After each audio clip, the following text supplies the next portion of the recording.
നമസ്കാരം.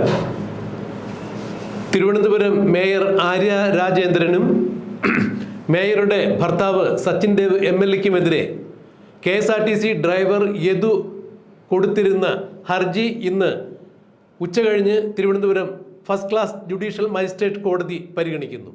KSRTC ഡ്രൈവറായ യദുവിൻ്റെ ജോലി മുടക്കുകയും യദു ഓടിച്ചിരുന്ന വാഹനത്തിന് കുറുകെ മേയറുടെയും സച്ചിൻ ദേവ് MLAയുടെയും കാറ് റോഡിൽ സീബ്ര ലൈനിന് കുറുകെ കൊണ്ടുവന്നിട്ട് KSRTC ബസ്സിൻ്റെ യാത്ര മുടക്കുകയും യാത്രക്കാരെ ബലം പ്രയോഗിച്ച് പെരുവഴിയിൽ ഇറക്കി വിടുകയും KSRTCക്ക് അതുമൂലം ഭീമമായ നഷ്ടമുണ്ടാക്കുകയും എല്ലാം ചെയ്ത നിയമവിരുദ്ധമായ പ്രവൃത്തികൾ ചെയ്ത ഗതാഗത തടസ്സം ഉണ്ടാക്കിയ മേയർക്കും സച്ചിൻ ദേവ് MLAക്കും എതിരെ കേസെടുക്കണം എന്നാവശ്യപ്പെട്ടുകൊണ്ട് Thiruvananthapuram judicial first class magistrate കോടതിയിൽ യദു കൊടുത്തിരുന്ന ഹർജി ഇന്ന് ഉച്ചയ്ക്ക് പരിഗണിക്കും.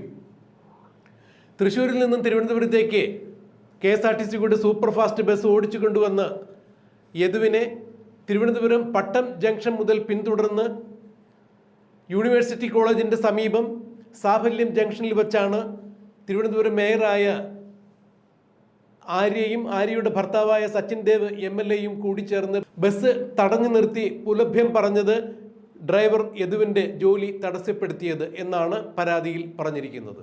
എന്നാൽ ഇതിൽ മേയറുടെ പരാതി പ്രകാരം അരമണിക്കൂറിനുള്ളിൽ അന്ന് ഓടിയെത്തിയ പോലീസുകാർ യദുവിനെ അറസ്റ്റ് ചെയ്തുകൊണ്ട് പോലീസ് സ്റ്റേഷനിൽ കൊണ്ടുപോയിരുത്തുകയായിരുന്നു. പിറ്റേ ദിവസം ഉച്ചവരെ യദുവിനെ പോലീസ് സ്റ്റേഷനിൽ ഇരുത്തുകയും ഉച്ചയ്ക്ക് ശേഷമാണ് യദുവിനെ ജാമ്യത്തിൽ വിടുകയും ചെയ്തത്.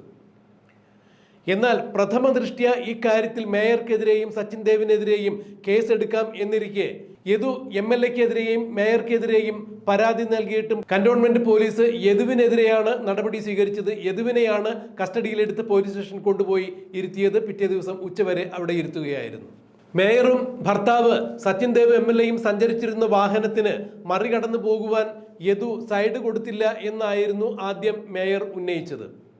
അതുകൊണ്ട് പട്ടം ജംഗ്ഷൻ മുതൽ KSRTC യദു ഓടിച്ചിരുന്ന KSRTC വാഹനത്തെ പിന്തുടർന്നുകൊണ്ട് സാഫല്യം ജംഗ്ഷനിൽ ട്രാഫിക് സിഗ്നലിന് ക്രോസായി KSRTC ബസ്സിന് ക്രോസ് ചെയ്തുകൊണ്ട് സീബ്ര ലൈനിലാണ് MLAയുടെ വാഹനം നിർത്തിയിരുന്നത്. ഇത് ഗതാഗത തടസ്സം ഉണ്ടാക്കുന്നതായിരുന്നു, നിയമവിരുദ്ധമായ പ്രവൃത്തി തന്നെയായിരുന്നു. തന്നെ അസഭ്യം പറഞ്ഞുവെന്നും തൻ്റെ ജോലി മുടക്കിയെന്നും KSRTC ബസ്സിൻ്റെ ട്രിപ്പ് മുടക്കിയെന്നും KSRTC യാത്രക്കാരെ ബസ്സിൽ നിന്ന് ബലം പ്രയോഗിച്ച് ഇറക്കി വിട്ടു മുതലായ കുറ്റങ്ങൾ കാണിച്ചുകൊണ്ട് MLAക്കും MLAയുടെ ഭാര്യയായ മേയർ ആര്യ രാജേന്ദ്രനുമെതിരെ യദു കന്റോൺമെന്റ് പോലീസിന് പരാതി നൽകിയിട്ടും യദുവിൻ്റെ പരാതി കണക്കിലെടുക്കാതെയാണ് യദുവിനെ പോലീസ് അറസ്റ്റ് ചെയ്ത് കൊണ്ടുപോയത്. എന്നാൽ ഇതിനെതിരെ ജുഡീഷ്യൽ ഫസ്റ്റ് ക്ലാസ് മജിസ്ട്രേറ്റ് കോടതിയിൽ യദുവിൻ്റെ അഭിഭാഷകൻ കേസ് നൽകുകയായിരുന്നു. ആ കേസിലാണ് ഇന്ന് ഉച്ചകഴിഞ്ഞ് വിധി പറയുവാൻ വേണ്ടി മാറ്റിവെച്ചിരിക്കുന്നത്. എന്തായാലും പ്രഥമ ദൃഷ്ട്യ യദുവിനെതിരെ ഇവർ കുറ്റം ചെയ്തിരിക്കുന്നു, യദുവിൻ്റെ വണ്ടി തടഞ്ഞിരിക്കുന്നു, യദുവിൻ്റെ ജോലി തടസ്സപ്പെടുത്തിയിരിക്കുന്നു, KSRTC ബസ്സിൻ്റെ റൂട്ട് ട്രിപ്പ് മുടക്കിയിരിക്കുന്നു, യാത്രക്കാര് ബലം പ്രയോഗിച്ച് ബസ്സിൽ നിന്ന് ഇറക്കി വിട്ടിരിക്കുന്നു, ഗതാഗത തടസ്സം ഉണ്ടാക്കിയിരിക്കുന്നു, റോഡിൽ സീബ്ര ലൈനിൽ കുറുകെ KSRTCക്ക് മാർഗതടസ്സം സൃഷ്ടിച്ചുകൊണ്ട് വാഹനം പാർക്ക് ചെയ്തു മുതലായ നിരവധി കുറ്റങ്ങൾ ചെയ്ത MLAക്കും മേയർക്കും എതിരെ കന്റോൺമെന്റ് പോലീസ് കേസെടുത്തില്ല. ഇവിടെ പ്രഥമ ദൃഷ്ട്യ യദു പറഞ്ഞ കാര്യങ്ങൾക്കെല്ലാം കേസെടുക്കാം എന്നിരിക്കെ മേയറും MLAയും കുറ്റക്കാരൻ ആണ് എന്ന് മനസ്സിലാക്കാൻ നിയമബോധമുള്ള ആർക്കും സാധിക്കും എന്നിരിക്കെ കന്റോൺമെന്റ് പോലീസ് യദുവിനെയാണ് കസ്റ്റഡിയിലെടുത്ത് കന്റോൺമെന്റ് പോലീസ് സ്റ്റേഷനിൽ ഉച്ചവരെയും ഇരുത്തിയത്. ഈ വിഷയത്തിൽ തനിക്ക് നീതി കിട്ടണം, താനല്ല ഇതിൽ കുറ്റം ചെയ്തിരിക്കുന്നത്, MLAയും തിരുവനന്തപുരം മേയറായ ആര്യയും തന്നെയാണ് കുറ്റം ചെയ്തിരിക്കുന്നത്, അതുകൊണ്ട് ഇവരുടെ മേൽ നടപടികൾ കൈക്കൊള്ളണം, നിയമ നടപടികൾ കൈക്കൊള്ളണം, കേസെടുക്കണം എന്നാവശ്യപ്പെട്ടുകൊണ്ടാണ് Yadu Thiruvananthapuram first class judicial magistrate കോടതിയിൽ ഒരു ഹർജി കൊടുത്തിരുന്നത്. ഈ ഹർജിയിൽ ഇന്ന് ഉച്ചകഴിഞ്ഞ് കോടതി വിധി പറയും. മേയർ ആര്യ രാജേന്ദ്രനും ബാലുശ്ശേരി MLA ആയ സച്ചിൻ ദേവ് ഈ കാര്യത്തിൽ ഗുരുതരമായ കുറ്റകൃത്യം ചെയ്തിരിക്കുന്നു, വീഴ്ച വരുത്തിയിരിക്കുന്നു എന്ന് തന്നെയാണ് യദുവിൻ്റെ അഭിഭാഷകൻ ചൂണ്ടിക്കാണിച്ചിരിക്കുന്നത്.